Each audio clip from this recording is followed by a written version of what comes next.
Hey guys, welcome back. Today's video is going to be a different one in that my channel isn't really known for guide videos or the like, since I prefer to go for more of a retrospective or discussion oriented approach to content, but I was brainstorming a few video ideas and decided this would make for an interesting one. When playing solo queue, you will inevitably find yourself in situations where you get autofilled, assigned a role that you weren't originally queued up for. Riot's justification for this is to counterbalance the increased queue time as a result of players being able to select what role they want to play as of Season 6. Prevailing Wisdom is well aware of the endless controversy regarding this practice. There is a faction of players arguing it's far better to wait 10 minutes for a game with no autofills on their team than 5 minutes for a game with autofill players, as the more players unfamiliar with the role they're playing and the expectations of that role, the lower your theoretical chances of winning. On the other hand, the distribution of players for each role is understandably skewed in favor of some more than others. For example, jungle and support have notoriously been understaffed, while mid lane is oversaturated. So to keep players from having to wait dozens of minutes to get into a single game,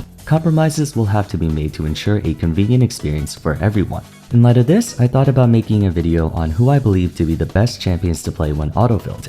And I admit this was spurred on by frustration after running into a string of games where my team had multiple autofills who had no idea what they were doing, but either way, it should be a fun watch for everyone. Now, there's one thing I want to make very clear. This video will inherently be subjective. Everyone has differing opinions on the responsibilities and expectations of what to do when autofilled, so I should begin with where I'm coming from in this context. From my personal experience, nothing frustrates me more than when someone is autofilled regardless of the role and decides on a whim to lock in an extremely volatile and mechanically demanding champion that takes dozens of games to even begin to play at a rudimentary level. You know what I'm talking about. The first time Riven tops, jungle Kindred or Nidalee, first time Jace or Yasuo, first time Kallistas, what have you. The frustration grows even more when they unsurprisingly go 1 in 10 and loses the game and then flames us for their own mistake. First timing a champion in ranked is a hotly debated topic. For all we know, that player might have a separate account where they played the champion a bunch, or maybe they haven't played them in a while and the companion apps incorrectly display no prior history on them. There's even discussion around the basis of how can you learn a champion if you never played them.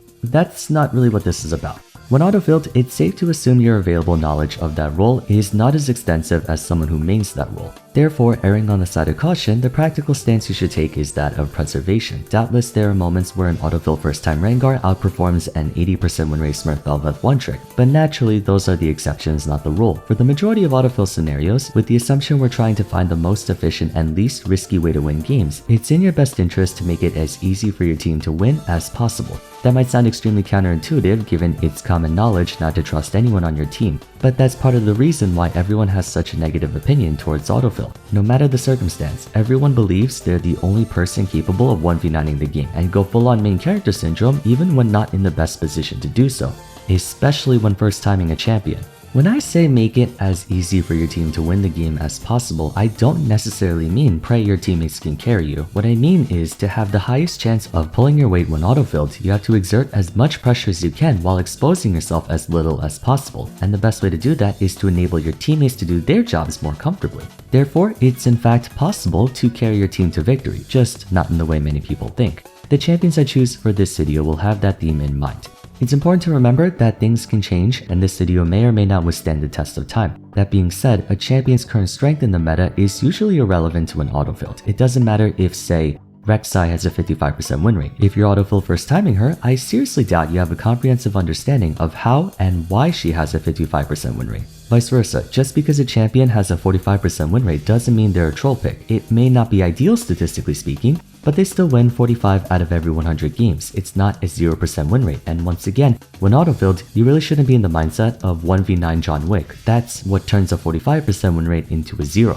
Finally, just because a champion's on the list doesn't mean they're always the best pick. You should still be aware of your team, the enemy team, and the current meta. So sometimes the most logical pick is a carry champion. Above all else, it's paramount to adapt to the situation and act accordingly. Having said all that, let's not waste any more time and get into it, starting with top lane. Arguably, the best autofill top lane champion would have to be Malphite. Coincidentally, he's one of the high-performing top laners as of late. The recent patches have been rather kind to him with a few buffs, but even before that, I would still say he's always been a good choice. There are two reasons why I recommend him when you're autofilled. First is of course his iconic ultimate. Unstoppable Force is and always has been one of the best ultimates in the game. It's fast, has a long target range, and does one simple job: engage. Malphite's ultimate can single-handedly make or break teamfights if he knocks out multiple members of the enemy team and his team capitalizes on it. He's a more lenient top lane tank than the likes of Ornn, Sion, or Shen because he's simpler. The entirety of his engage is just one button, and provided you have basic game sense, knowing when to go in is pretty cut and dry. Comparatively, other tanks can muck up their engage or demand more situational awareness that you likely won't have if playing them for the first time. The other reason is more inconspicuous but equally if not more important. Malphite has a neutral game, giving him a very safe laning phase against the majority of top laners. With Seismic Shard being a ranged point-and-click ability, he can apply pressure from a safe distance and bank on Granite Shield for some semblance of lane endurance. Thunderclap and Ground Slime give him reasonably good wave clear and a basic trade combo, so overall he's a safe champion to play. Mind you, other tanks may have greater carry potential, but that carry potential may be harder to access and put you at a greater risk of falling behind if you can't tap into it. The one downside to Malphite is that he's very counterpickable in lane. Anyone with a modicum of sustain, particularly AP champions, can outlast and outtrade him like Sylas, Vladimir, Mordekaiser, Trogoth, etc. But thanks to a safe neutral game, he can buy time and wait for the transition to mid-game where you can set your team up for game-winning fights via his ultimate. If you want to play someone with a bit more fight, honorable mentions go to Mordekaiser and Darius. Both are very digestible kits that remain effective at all stages of the game. There's a reason they're staple top lane picks even for top mains, and that carries over into autofill as well. Jungle is a very contentious role when it comes to autofill selection. Due to a higher barrier to entry, it doesn't really matter what champion you pick. A better jungler can and will exploit your lack of experience regardless of who you play. That being said, the overall win condition remains the same. Make it as easy for your team to do their job as possible, and the best way to do that as a jungler is to gank. Farming or predator junglers are inherently designed to carry the game themselves, whereas ganking junglers bet on their laners to get ahead. And I would say the easiest ganking jungler is Amumu. Even though Riot can't seem to make up their mind on buffing or nerfing him, he still retains that general strength. Amumu is one of the easiest champions to play. Vantage Toss offers 2 long-range dash abilities that stun the target on contact, making it easy for him to set up ganks even if his team doesn't have any setup of their own. Despair ensures his damage keeps up in the late game, especially in tandem with Cursed Touch, which is low-key broken on teams with high magic damage. And lest you forget, his ultimate is almost on par with Malphite in teamfight pressure, trading the dash for greater AoE, not to mention it has the rare ability to intercept dashes, which can be very helpful. Ganking aside, Amumu's clear speed is not half bad, letting you navigate throughout the jungle at a reasonable pace. His biggest weakness is that he's an easy target for counter jungling. Most early game predators like Rek'Sai, Kindred, and Elise can make things very difficult for him. On the bright side, like Malphite, Amumu will always be useful in the mid to late game. He can lock down priority targets and disrupt enemy momentum with his crowd control. The threat of getting chain stunned by Amumu never really goes away, whether he's 10-0 or 0-10.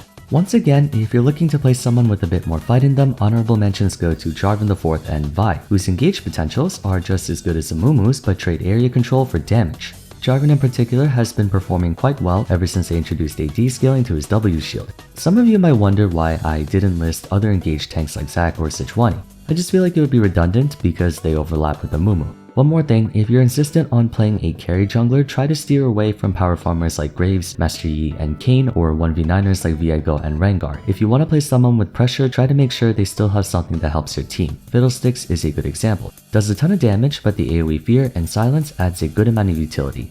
The mid lane is a very open-ended role and therefore you can get away with a ton of picks, but continuing on with my philosophy on autofill, the one I'd recommend is Malzahar. Malzahar is underrated. I say that even in spite of all the problems I listed in his Why No One Plays episode. But hear me out. Public opinion almost unanimously agrees that Malzahar is not the most engaging mid laner out there. He spends the majority of early and mid game shoving lane with his Q, W, and E, while in teamfights he just waits for some idiot to get caught and presses the R button. Then again, he's also really damn good at what he does, and that's deterrence. Unless they pay the QSS tax, the enemy team has no choice but to respect Malzahar. Now the Grasp has a 2.5 second suppress, one of the longest crowd control abilities in the game, has a decent cast range, a frame 1 activation, and like Amumu's ultimate, intercepts dashes. Granted, it also renders Malzahar himself vulnerable since he's channeling, but if it means your team gets to shut down the enemy Zed or whoever, it's a risk well worth taking. Malzahar's autofill strength comes from the fact that it doesn't matter how useless he is because he makes someone else on the enemy team useless with him.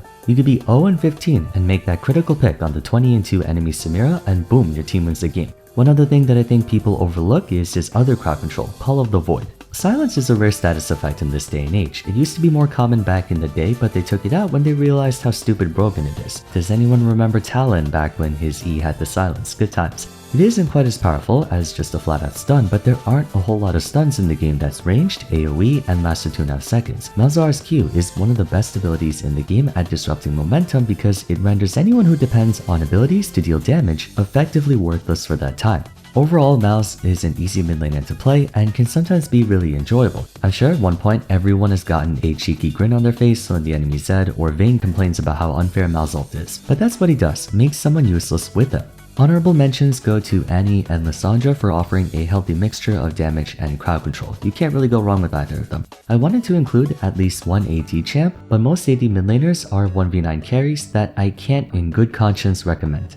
As for bot lane, take what I said about mid lane and apply it here as well. The best Autofill champion is definitely Ashe. Ashe isn't famous for her damage. In fact, a lot of people dislike playing her because it feels like she does no damage in teamfights, but she's not supposed to. Her greatest asset is control. All of her abilities are designed to enable her team and disable the enemy team. Frost Shot lets all of her attacks and damaging abilities apply a slow. Hawkshot is a global Vars sideboard that can be really helpful for vision control, especially in the late game where face checking is tantamount to suicide. Not to mention she can also use volley to scout for enemy champs in Fog of War. Enchanted Crystal Arrow is essentially a global long-range Malzahar ultimate, perhaps an even better version if you have good aim. So what you lack in raw DPS, you make up for in utility that no other marksman can match. That's not to say Ashe doesn't deal her fair share of damage. If for some inexplicable reason you have amazing mechanics, you can kite the living daylights out of champions who don't have dashes or range. But if you're Autofill ADC, I'd bet my mother's Lego collection you can attack move to save your life. Some of you may disagree with my focus on utility over damage given bot lane is a role all about damage, but I feel like in the modern era there's so much damage to go around that the need for DPS on an ADC isn't as mandatory as it used to be.